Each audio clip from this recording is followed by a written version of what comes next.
Klausiama, ar baltų žemėse būta konfederacijų ar sąjungų dar iki Mindaugo karalystės. Mūsų karaliaus Mindaugo dvarėnų istorijomis nelepino, bet smalsesni žino apie baltų žemių pasiuntinybės dar gotų karaliaus Teodoriko laikais. Teko skaityti 9 amžiaus pabaigos Wulfstano pranešimą.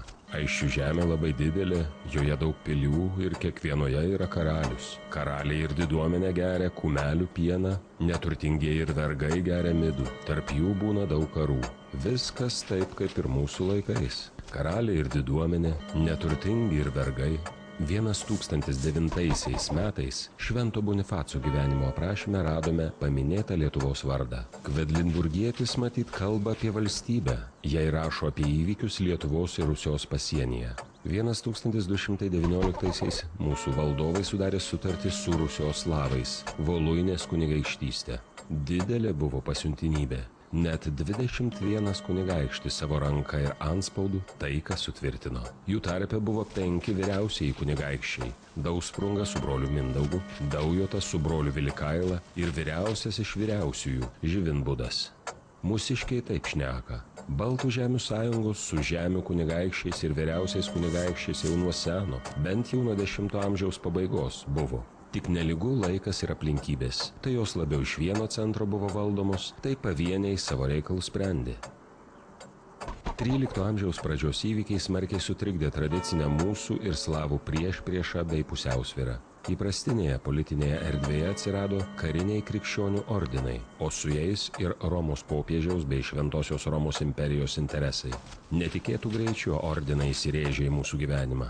Iki 1236 metų kalavijuočiai nukariavo lyvius, latgalius ir estus, užgrobė dalį Kuršių, Žiemgalių ir Sėlių žemių. Prūsų kulme įkurdintas kryžiuočių ordinas iki 1249 metų nukariavo prūsus, pavergė dalį Nadruvių, Skalvių, Jotvingių ir Sūduvių. Daugybės baltų žemių žūtis per nepilną 20-metį sukrėtė mūsų kunigaikščius ir iškėlė neatidėliotiną reikalą – konfederaciją paversti karo sąlygoms pritaikytą ir vieno valdovo valdomą valstybę. Sako, kad mūsų karalius Mindaugas Voluinės taikos sudarimo metais buvo jaunas. 1219 jam buvę 23. Jau tada draugė su savo vyresniuoju broliu Dausprungu buvo trečias po vyriausiojo kunigaikščio Živinbudo ir vyresnumu nusileido tik Daujotui su Vilikaila. Apie 1238 metus palikęs 2 sūnus, Tautvilą ir Edivydą, mirė Dausprungas. Tačiau dar prie jo gyvos galvos apie 1236-uosius livoniečiai Mindaugą vadino vyriausiųjų kunigaikščių, o prašydami 1245 metų įvykius aukščiausiuoju karaliumi ir Lietuvos žemės viešpačiu. Mums, įvykių liudininkams, Mindaugo aktyvumas visiškai suprantamas. 1231 metais iš Kulmo į Prūsų sąjungos žemes pajudėjo Teutonų ordinas. 1236 metais Livonijos kalavijuočiai metėsi į paskutinį šturmą užkariauti Žemaičių ir Žiemgalių. 1240-aisiais Rusijos žemes pavergė Batijus, o Lietuvos pašonėje, Christburge, Pamedėnų, Varnių ir Notangų prūsai pasidavė kryžiuočių ordinui. Matyt, neatsitiktinai dar tais pačiais metais Mindaugas suvienijo Lietuvą. Jam pakluso visa Lietuva, Parbus iš Neries žemės, Gerdenis iš Nalšios, Bikšys ir Ligeikis iš Deltuvos. Jo klausė Upytės kunigaikštis, jo valdžią pripažino Pietinė Sėla, Nadruva ir Skalva, bei Jotvingių gyvenama Šiaurinė Sūduva. Įsitvirtino jis Juodojoje Rusioje ir didžiąją jos dalį atidavė valdyti sūnui Vaišvilkui. Nauji vėjai papūtė 1249-aisiais, kai Mindaugas sužinojo apie Dausprungų sūnų Tautvilo ir Edivydo karinės nesėkmes Rusijoje. Užėmė į Sūnėnų valdytas Lietuvos žemes ir pasiuntė prieš juos savo būrius. Tai patyręs prieš Mindaugą stojo Žemaičių kunigaikštis Vykintas, Saulis mūšio nugalėtojas ir nuskriaustųjų sūnų motinos brolis. Vykintas, Tautvilas ir Edivydas prieglobstį rado Haličio kunigaikščio Danilo dvare. Jo remiami nusiaubė Mindaugo Juodąją Rusią, į savo pusę patraukė Vykinto Žemaitiją, Jotvingius ir dėl bendrų veiksmų tarėsi su Rygos vyskupu.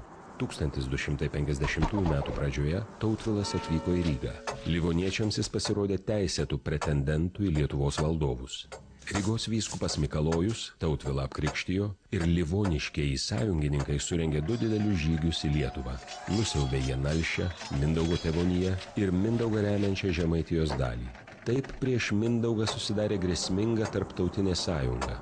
Ja Mindaugas įveikė, kai sėdo derybų su antraja Livonijos valdžia, ordino magistru Andriumi Štyriečiu. Magistras pasiūlė Mindaugui karaliaus karūną ir iškėlė būtiną sąlygą – Lietuvos krikštą. Mindaugas pasiūlymus priėmė ir 1251 metais krikštijosi. Po Mindaugo krikšto pas popiežių Inocentą IV išvyko Livonijos ir Lietuvos pasiuntinybės. Andrius Štyrietis išrūpino Mindaugui karaliaus karūną. 1253 metų Liepos 6 dieną popiežiaus specialusis pasiuntinys Kulmo vyskupas Heidenreichas ir 2 katalikų vyskupai karūnavo Mindaugą ir jo žmoną Mortą. Mindaugas tapo pirmuoju Lietuvos karaliumi, o Lietuva krikščioniška karalystė. Už karinę diplomatinę pagalbą Mindaugas atsilygino. Tarp 1253 ir 1259 metų ordinui išrašė dalį savo valstybės žemių. Vieną tokį raštą skaitėme ir mes. 1255 metų spalyje Mindaugas rašė: Mindaugas, Dievo malonė, pirmasis Lietuvos karalius. Livonijos žemės magistrui ir broliams laisvam ir amžinam naudojimui skiriame Seilo žemę. Suvienitoje Lietuvoje išliko daug Mindaugui paklususių kunigaikščių. Ypatingos buvo Žemaitijos teisės. Tarp 1252 ir 1261 metų jį veikė kaip žemių konfederacija. Treniotos vadovaujamų ir Mindaugo palaikomų žemaičių didžioji pergalė Durbės mūšyje prieš jungtinę kryžiuočių ir Livonijos ordinų, danų ir švedų kariuomenę pažadino didelės laisvės viltis. Sukilo kuršiai ir žiemgaliai, prasidėjo didysis prūsų sukilimas. Naujas jėgų santykis pastatė mūsų karalių prieš naują dilemą. Ar likti Livonijos sąjungininku, ar seserėnui Treniotai raginant tapti baltų žemių savarankiškumo gynėjų. 1261 metais karalius Mindaugas oficialiai atsisakė krikščionybės, nutraukė taiką su Livonijos ordinu ir ėmė kariauti su vokiečių riteriais ir remti prūsų sukilėlius. Tais pačiais metais Mindaugas sukūrė koaliciją prieš ordiną. Į ją įsitraukė Naugardas, Tautvilo Polockas ir Vitebskas, tačiau bendro žygio į Livoniją surengti nepavyko. Nors 1263 metais Treniota atvirame mūšyje sumušė ordino pajėgas prie Daugavgryvos, tačiau įtvirtintų pilių niekaip nepavykdavo užimti. Sėkmingai Treniota kariavo ir 1262 metais Lenkų Mazovijoje ir Kryžiuočių ordino žemėse. Tačiau atsitiko taip, kad mūsų karaliaus ir Treniotos politikos kryptys ėmė skirtis. Karalius tebekreipė Lietuvos jėgas į Rusią.